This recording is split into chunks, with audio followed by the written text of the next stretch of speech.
Assalamualaikum warahmatullahi wabarakatuh. Bertemu kembali dengan Pak Ahmad dalam pembelajaran tema 8 Raja Muda Karana. Kita belajar subtema terakhir, yaitu subtema 4 ya, kegiatan Raja Muda Karana. Pembelajaran 3, 4, 5, dan 6. Ini adalah pembahasan yang terakhir dalam materi tema 8. Dan Pak Ahmad berharap kalian perhatikan dengan baik-baik ya. Baik, langsung saja kita simak pembahasan kita kali ini.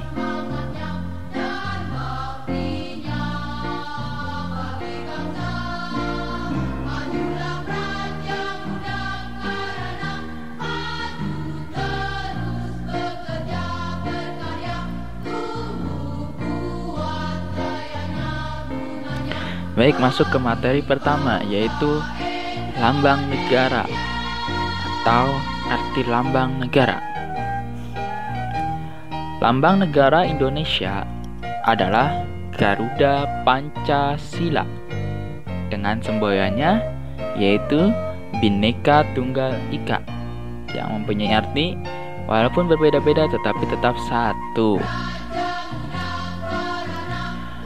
Lambang negara Indonesia itu berbentuk burung Garuda yang kepalanya menoleh ke sebelah kanan. Dari sudut pandang kita memandang Garuda. Nah, perisai, ada sebuah perisai yang berbentuk menyerupai jantung dan digantung dengan rantai pada leher Garuda.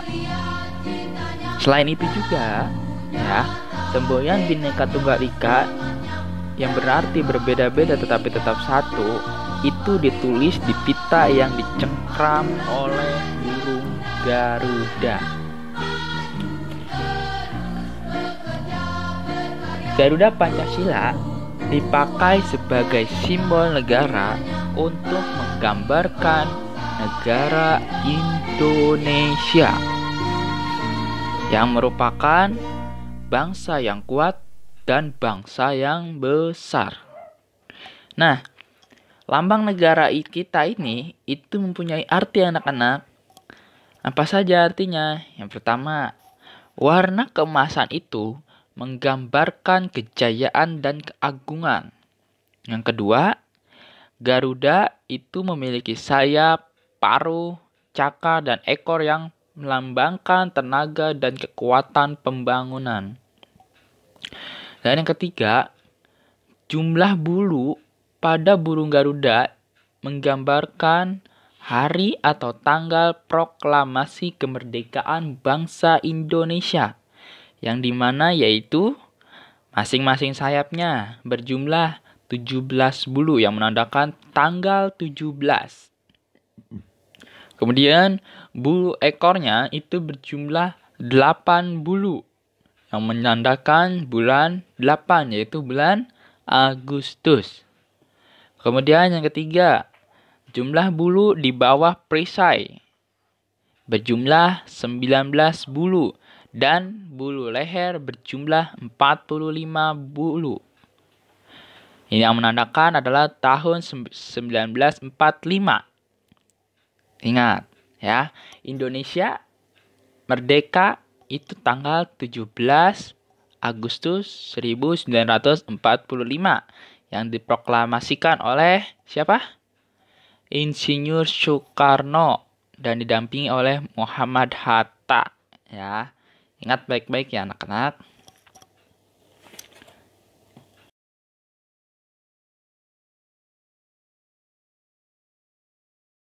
Berlanjut ke materi selanjutnya, yaitu tabel frekuensi. Sekarang Pak Ahmad akan mengajarkan kalian untuk membaca tabel. Perhatikan tabel tinggi badan di beberapa siswa di bawah ini ya. Nomor 1, 125 cm. Nah, dan seterusnya. Cara membaca tabel tersebut bagaimana? Cara membacanya yaitu jumlah siswa yang memiliki tinggi badan 125 cm itu sebanyak 1 orang. Ya. Kemudian jumlah siswa yang memiliki tinggi badan 126 cm juga sebanyak 1 orang. Selanjutnya kita baca yang nomor 3. Jumlah siswa yang memiliki tinggi badan 127 cm itu sebanyak 4 orang. Dan jumlah siswa yang memiliki tinggi badan 128 cm itu sebanyak 5 orang. Dan yang terakhir, jumlah siswa yang memiliki tinggi badan 129 cm sebanyak 4 orang. Jumlah keseluruhan siswa sebanyak 15 orang. Nah, yang terakhir, tinggi badan yang paling pendek adalah 125 cm dan yang paling tinggi adalah 129 cm. Itu cara membaca isi tabel ini ya. Cara membacanya seperti itu dan informasi yang kita dapat dari tabel di atas itu seperti yang barusan Pak Ahmad bacakan ya. Misalkan ada tabel, maka informasi apa yang kalian dapatkan? Nah, inilah informasinya dari nomor 1 sampai nomor 7. Paham ya?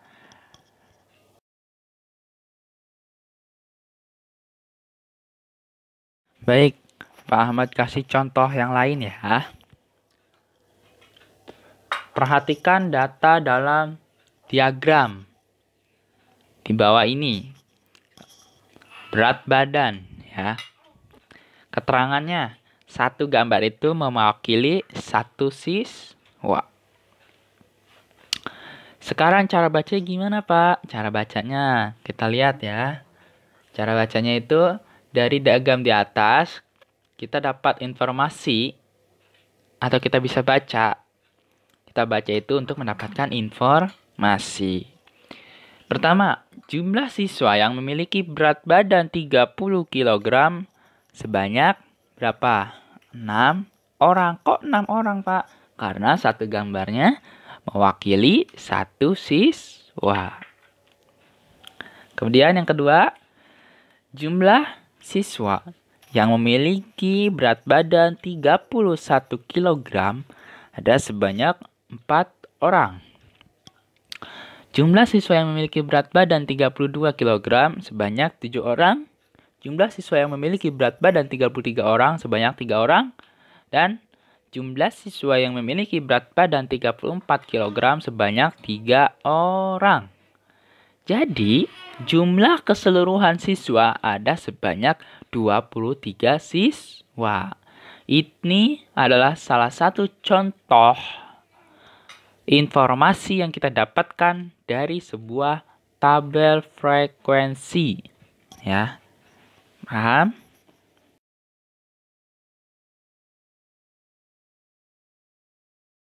Baik, Pak Ahmad contohkan yang lain. Kalian lihat cerita ini ya.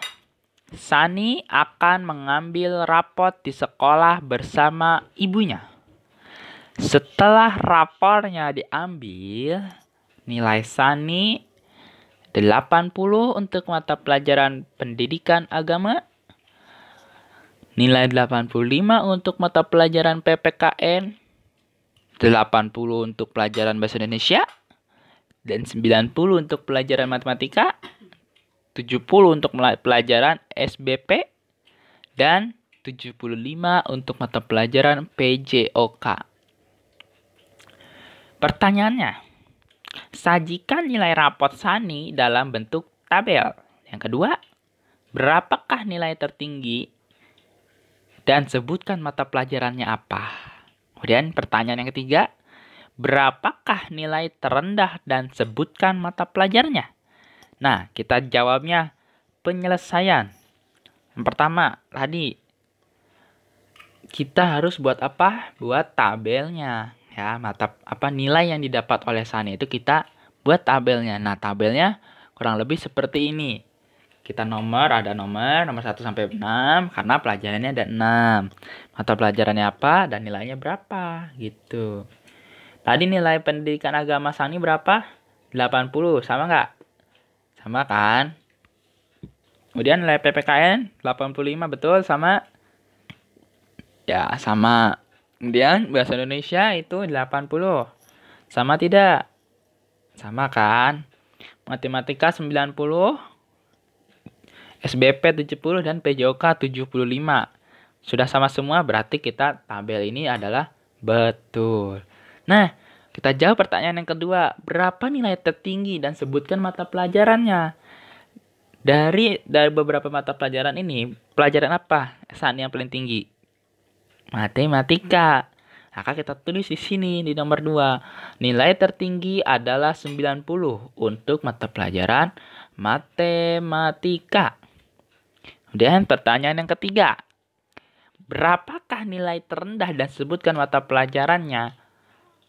Kita lihat ya. Nilai terendahnya adalah mata pelajaran apa? SBP. Ya, karena dia nilainya cuma 70.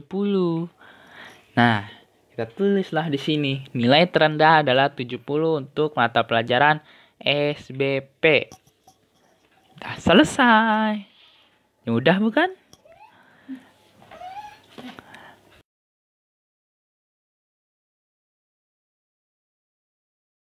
Baik, sekarang kita masuk ke bahasa Indonesia. Kalimat tanya. Ini sudah pernah Pak Ahmad jelaskan, namun akan Pak Ahmad ingatkan kembali. Kalimat tanya itu adalah jenis kalimat yang mengandung pertanyaan untuk mendapatkan informasi atau jawaban dari orang lain. Ciri-ciri kalimat tanya. Yang pertama, pasti selalu diakhiri dengan tanda tanya. Yang kedua, diawali dengan kata-kata tanya seperti apa, siapa, kapan, di mana, mengapa, dan bagaimana. Kalau dalam bahasa Inggris yaitu 5W 1H. Yang ketiga, sering juga disertai dengan imbuhan kah dan partikel kan seperti apakah, di manakah, dan kapankah. Itu contohnya. Ya. Baik, kita lihat contoh kalimat tanyanya. Pak Ahmad ada kasih 2 contoh. Yang pertama, siapa saja yang akan ikut ke Yogyakarta? Nah, kata tanyanya apa? Siapa? Ya. Kemudian, apa nama benda ini? Kata tanyanya apa? Pasti kalian sudah paham semua ya.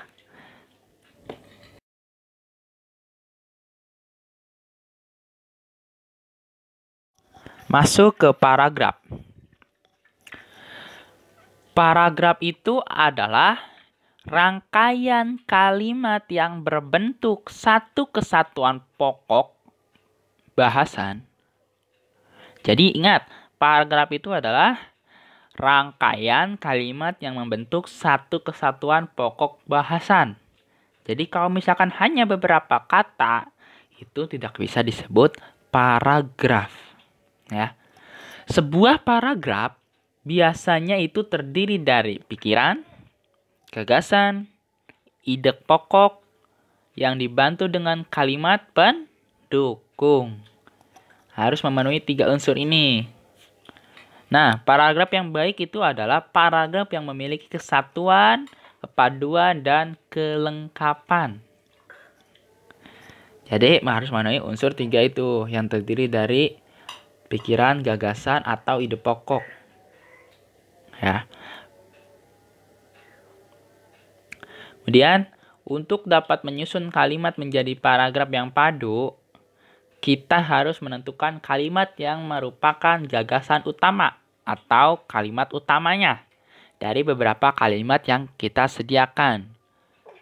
Nah, kalimat yang merupakan gagasan utama itu harus menggunakan kata-kata yang bermakna umum. Setelah itu, barulah kita mencari kata kunci dari setiap kalimat. Kata kunci ini digunakan dalam beberapa kalimat. Paragraf yang baik itu harus memenuhi syarat. Yang pertama, memiliki satu ide pokok atau satu pikiran utama dan beberapa pikiran yang jelas. Yang kedua, antar kalimat itu harus saling bertautan sehingga membentuk satu kesatuan. Tahu bertautan? Antar kalimat itu harus saling keterkaitan, tidak boleh melengsang-lengsong. Yang satu menjelaskan tentang A, tapi penjelasannya B, jadi nggak nyambung. Itu ya, paham ya?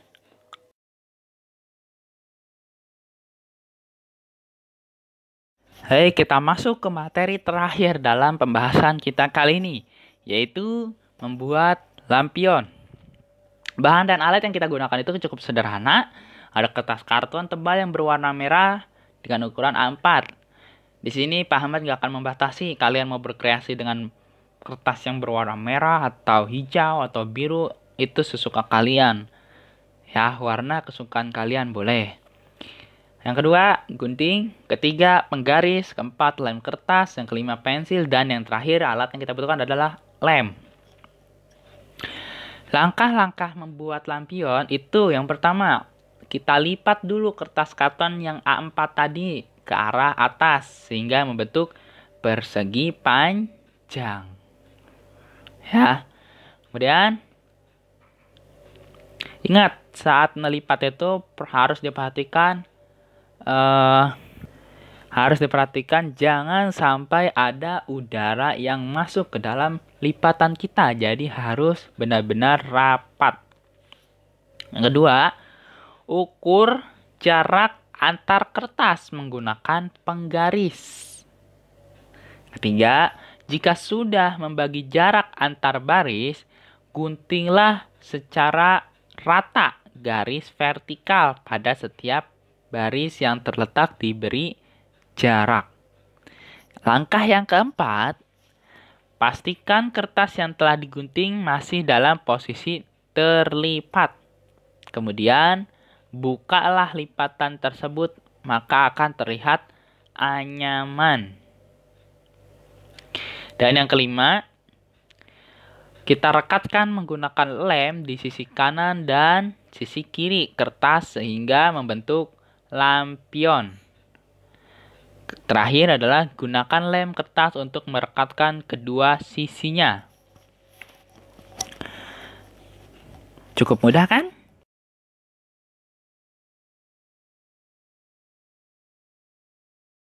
Baik, sudah paham semuanya ya dengan penjelasan Pak Ahmad. Mudah-mudahan kalian bisa paham apa yang sudah Pak Ahmad jelaskan barusan. Kalau belum paham, boleh kalian komen di bawah ini untuk bertanya.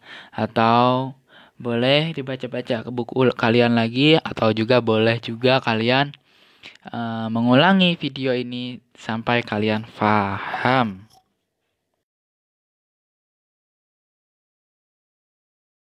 Baik, kalau kalian sudah paham semua, tugas kalian hari ini adalah silakan kerjakan halaman 55. Ayo menjawab.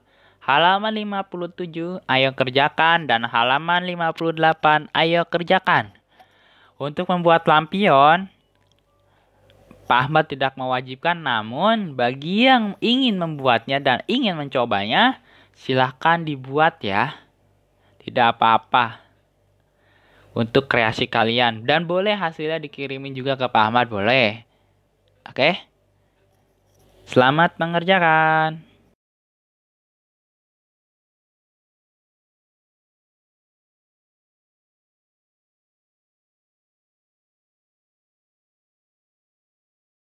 Ya, mungkin sekian dulu ya pembahasan dari Pak Ahmad kali ini. Semoga kalian dapat memahami apa yang Pak Ahmad jelaskan tadi dan kalian dapat menerapkan di kehidupan sehari-hari. Tetap semangat ya dan selamat belajar untuk anak-anak kelas 3C SDIT Atsuraya. Sampai ketemu lagi di pembahasan selanjutnya. Assalamualaikum warahmatullahi wabarakatuh.